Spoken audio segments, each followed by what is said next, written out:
First of all, I want to appreciate you for this comment because I know a lot of people stand on Deuteronomy 6 to say, yeah, God's laws are bound on our foreheads. So yes, it's also going to be a symbolic thing. However, you have to understand when we're talking about the creator of the universe versus an imitator, God is able to create his laws, right? And write them on our foreheads, have them in our hearts. His laws are currently written in our hearts, right?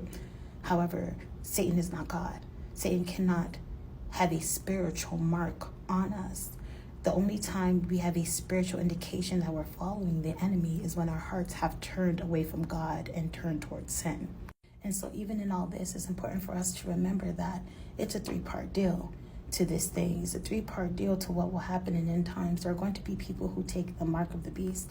There are going to be people who take the number of his name, which we know to be 666.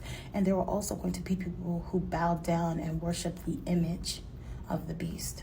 And so when we actually look at biblical prophecy and we understand of the three things to come, there are going to be people who realize, oh man, that's the mark. I'm not going to take it. Unfortunately, there will also be people who bow down and worship the image of the beast because those individuals were not aware of the other aspects of this mark or the other elements of the book of Revelation and what's to be done.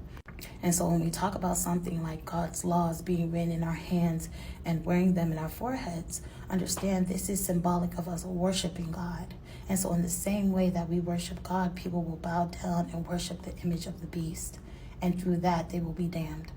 And how that worship will look, I'm not necessarily sure. And I won't say I know how that worship will look. It may be just like, King Nebuchadnezzar, where they literally bow down to the image, right? Because we know there will literally be an image.